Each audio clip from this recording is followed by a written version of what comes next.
di dalam pembukaan Undang-Undang Dasar 1945 itu jelas dituliskan di dalam pembukaannya di alinea keempat. Ya. Kemudian daripada itu, untuk membentuk suatu pemerintah. Nah, pemerintah itulah sistem ketatanegaraan. Ya. Pemerintah Republik Indonesia yang tugasnya melindungi segenap bangsa Indonesia dan seluruh tumpah darah Indonesia dan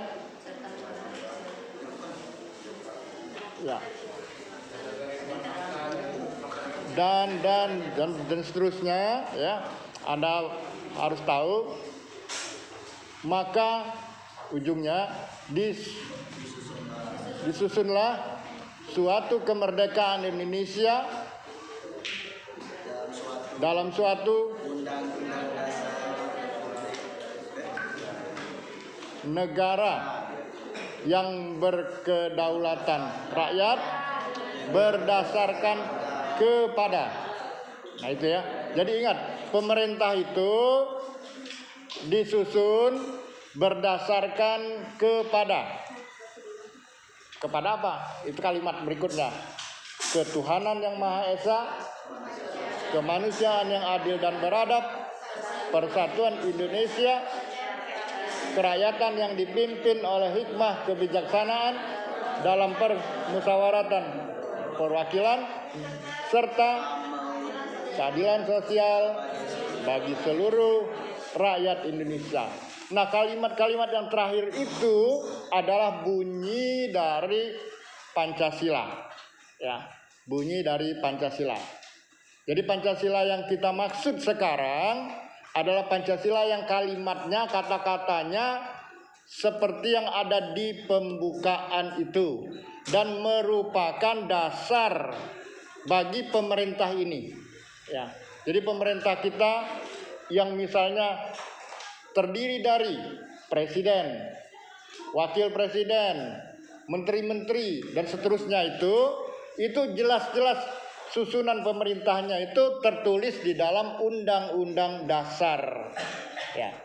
Undang-Undang Dasar yang kita gunakan namanya Undang-Undang Dasar 1945. Meskipun sekarang 1945 itu adalah nama, bukan yang dikeluarkan sama seperti tahun 1945.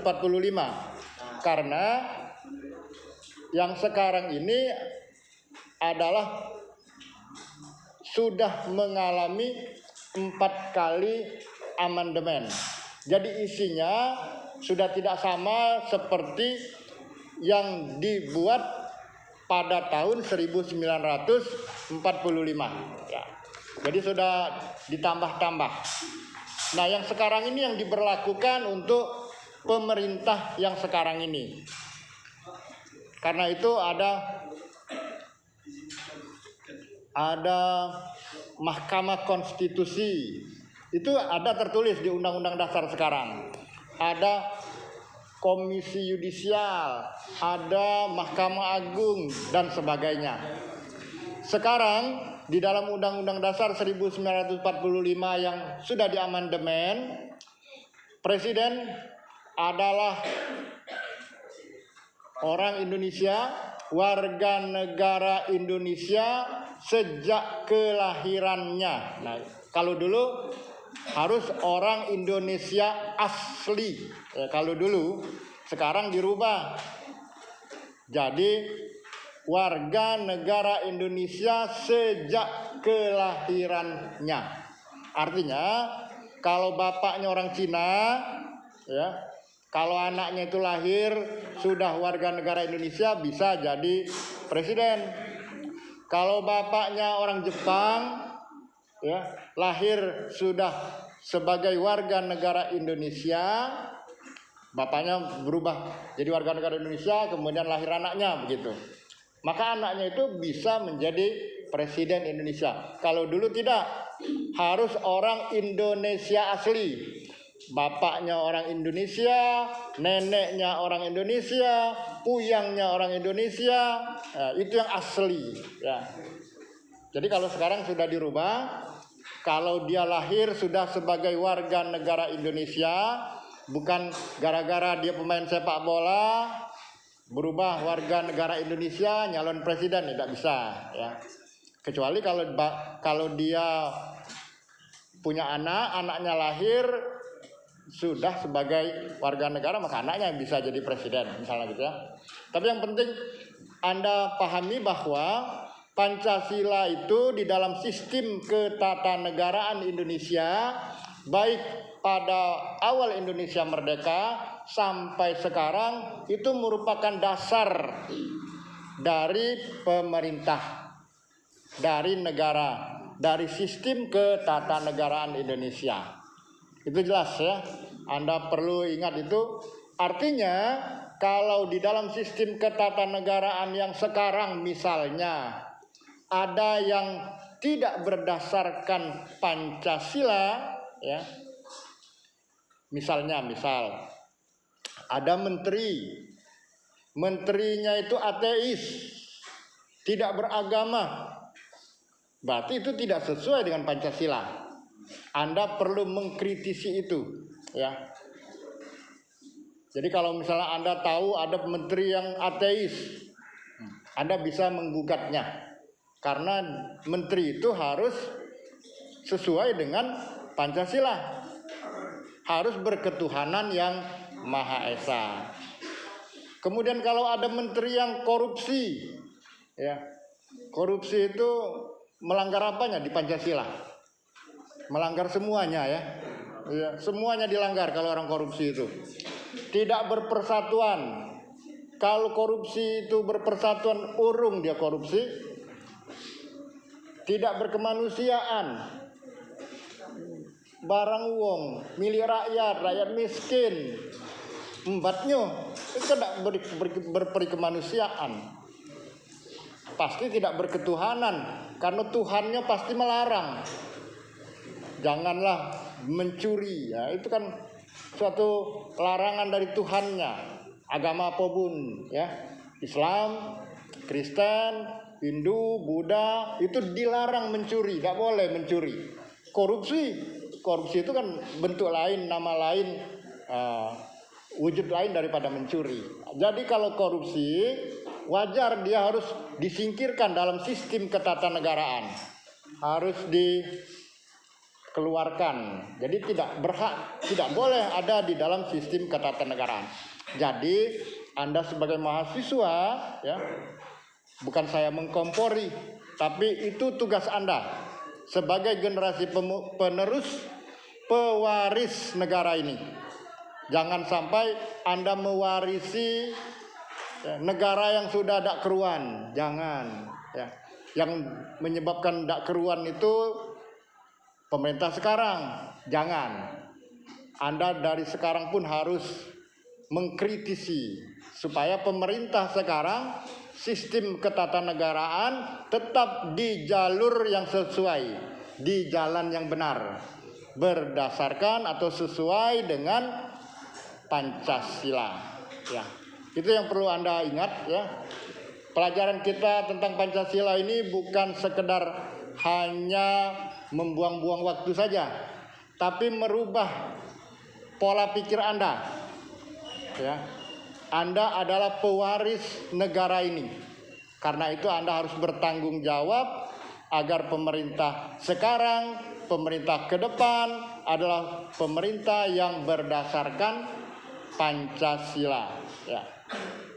Jangan sampai ada menteri, gubernur, ya, atau presiden atau siapa saja yang ada di dalam sistem ketatanegaraan ini yang melakukan perbuatan yang tidak sesuai dengan Pancasila. Karena apa? Karena Pancasila itu adalah dasar dari pemerintah ini. Pemerintah itu tujuannya adalah melindungi segenap bangsa Indonesia. Kalau dia korupsi, dia pengkhianat, itu bukan pelindung namanya. Baik rakyatnya maupun seluruh tumpah darah Indonesia. Kalau dia menjual harta negara, menjual aset negara, itu tidak sesuai dengan nilai Pancasila ya. Jadi Anda, apalagi nanti Anda kan orang jurusan agronomi ya. Agronomi itu budidaya pertanian ya. Kalau tanah Anda sudah dijual, sudah menjadi milik orang asing ya, di mana lagi Anda akan dapat melakukan kegiatan budidayanya ya. Tanah ini sudah milik siapa, tanah ini milik siapa, tanah ini sudah milik siapa, tidak ada lagi milik negara ya, atau milik rakyat ya. Kan Anda yang susah sendiri gitu. Baik, jadi yang perlu ditekankan, Anda harus tahu dan harus mengkritisinya, mencermatinya. Undang-undang dasar itu diturunkan atau ada turunannya, yaitu undang-undang ya, atau ada kitab hukum yang menjadi aturan pelaksananya. Anda juga harus mencermati itu ya. Jangan sampai hukum yang dibuat, undang-undang yang dibuat itu melanggar atau tidak sesuai dengan Pancasila ya. Itu yang perlu dicermati oleh Anda. Jadi mestinya, terutama misalnya undang-undang pertanian, karena bidang Anda bidang pertanian, nah, Anda perlu mencermati itu. Begitu juga dengan undang-undang yang lain. Sekarang Presiden kita mencanangkan reformasi hukum ya, katanya begitu. Mengapa? Karena hukum yang ada sekarang sepertinya ya, mungkin katanya sepertinya itu kata saya saja sepertinya, tapi mungkin bukan sepertinya, Ionian memang tumpul ke atas, tajam ke bawah ya. Artinya si pelaksana hukum itu kalau mau menerapkan hukum itu ke atasannya, ke orang-orang yang berada di posisi atas, dia menerapkan hukumnya itu basa-basi saja ya. Pura-pura saja, dienteng-entengkan saja, yang hitam diabu-abukan saja ya. Yang jelas-jelas bersalah dikabur-kaburkan sehingga diragukan. Sudah jelas ada bukti-buktinya, bukti BB-nya, barang buktinya dihilangkan, dibiarkan saja ya. Padahal kalau yang menghilangkan barang bukti itu mestinya harus dihukum lebih berat dari hukuman yang sebenarnya. Karena dia tuh takut dengan hukuman yang sebenarnya. Maka mestinya dia harus dihukum jauh lebih berat dari hukum yang sebenarnya. Karena dia menghilangkan barang bukti sebagai hukumannya gitu ya. Kalau ada buktinya maka dia akan bersalah dan dihukum misalnya 5 tahun karena dia menghilangkan barang bukti. Mestinya bukan karena buktinya tidak ada maka dia tidak dapat dituntut, bukan, mestinya harus dihukum 10 tahun, mestinya begitu. Karena apa? Karena dia menghilangkan barang bukti. Padahal barang bukti itu juga sebenarnya untuk bukti dia melakukan kesalahan seberat apa, seringan apa, seperti apa. Mestinya begitu. Sehingga si penegak hukum bisa menegakkan sesuai dengan kesalahannya. Tapi karena dia menghilangkan barang bukti maka harus dipersalahkan 2 kali. Lah sudah bersalah, barang bukti dihilangkan pula. Itu perbuatan yang salah. Itu. Maka dia harus diberi hukuman 2 kali. Tapi kenyataannya kalau yang melakukan menghilangkan barang bukti seperti itu adalah orang-orang di atas, maka jadi kabur, menjadi hilang, menjadi abu-abu, menjadi ragu-ragu, mereka membuat putusan-putusan. Yang itulah yang kita lihat sebagai tumpul ke atas. Ya. Tapi kalau ke bawah tidak ada yang tidak terpecahkan. Kasus kriminal, kejadian dalam waktu 24 jam selesai. Pinternya memang polisi, penyidik, ya. Pinter. Tapi kalau ke bawah, itu ya. Kalau ke bawah dalam waktu 24 jam si penembak itu dapat. Si pembunuh itu dapat, si perampok itu dapat, si kriminal itu dapat, mudah dia.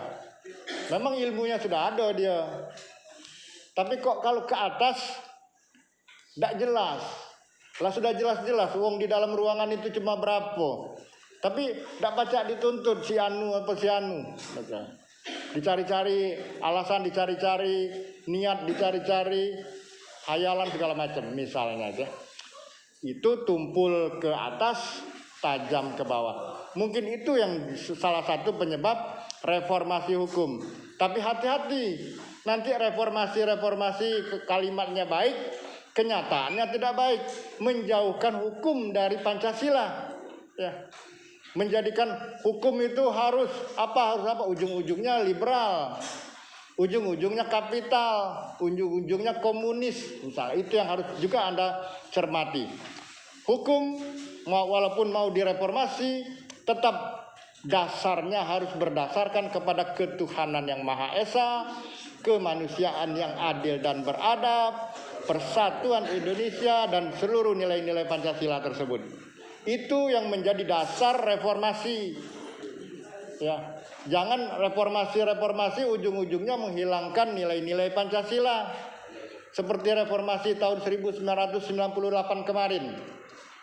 Gara-gara reformasi maka pelajaran Pancasila hilang. Kekejaman PKI dikabur-kaburkan. Dihilang-hilangkan, didiam-diamkan. Sehingga kita tidak bisa, atau sebagian orang-orang pada waktu tahun 2000-an, 2010 kemarin, mungkin juga 2020-an ini, PKI itu tidak kejam. PKI itu hanya seolah-olah tidak ada apa-apa. Padahal PKI itu adalah partai yang ingin menggantikan Pancasila dengan ideologi komunis. Ingin menggantikan nilai-nilai dasar negara kita. Otomatis kalau Pancasila itu diganti, maka nilai kita sebagai bangsa Indonesia itu menjadi hilang. Karena Pancasila itu adalah nilai-nilai sumber etika, sumber perilaku dari bangsa Indonesia. Kalau dirubah jadi komunis, berarti kita menjadi orang-orang komunis. Negara kita diatur dengan paham komunis, maka kita diarahkan untuk menjadi komunis nantinya. Itu yang harus Anda cermati. Jangan sampai reformasi hukum terbelokkan ke arah yang tidak benar. Itu perlu Anda cermati, Anda sebagai mahasiswa pada umumnya. Tapi yang paling penting mungkin orang-orang yang berkecimpung di bidang hukum itu, mahasiswa hukum misalnya, sarjana hukum, dosen hukum misalnya, itu perlu benar-benar ikut serta mencermati reformasi hukum yang akan dijalankan oleh pemerintah ini. Kalau pemerintah membuat kita harus reformasi hukum, maka biasanya jalan. Tapi hati-hati, jalannya jangan sampai seperti pemerintah membuat undang-undang cipta kerja. Tidak tahu apa isinya, tahu-tahu nak disahkan. Itu. Yang diciptakan apa, tidak tahu terima baik. Seluruhnya setuju. Ditanya sudah baca belum? Cuma baca pangkalnya baik. Itu. Jangan sampai terjadi lagi seperti itu. Ya. Kita sebagai bangsa Indonesia, jadikanlah Pancasila itu sebagai dasar. Jadi kalau misalnya nanti ada kesempatan Anda perlu menggunakan kesempatan itu untuk tetap menggiring semua yang ada itu tetap berdasarkan kepada Pancasila. Ya. Oke, mungkin itu yang dapat Bapak tambahkan untuk menggarisbawahi materi yang kita bahas sekarang. Pancasila sebagai dasar-dasar ya penyusunan pemerintahan Pancasila dalam sistem ketatanegaraan kita ini. Ya. Semoga Anda nanti pada masanya nanti menjadi pengisi-pengisi dalam sistem ketatanegaraan kita ini. Ya. Paling enggak jadi kepala dinas pertanian, ya enggak? Atau paling rendah penyuluh pertanian. Tapi kalau bisa yang lebih baik diusahakan lebih Anda kejar. Oke, itu saja yang dapat kita bahas pada hari ini. Minggu depan ya, kita lanjutkan pembahasan pokok bahasan yang kelima ya. Ya. Sesudah kelima, keenam baru kita melaksanakan UTS. Ya. Ya. Oke. Kita akhiri sampai di sini. Assalamualaikum warahmatullahi wabarakatuh.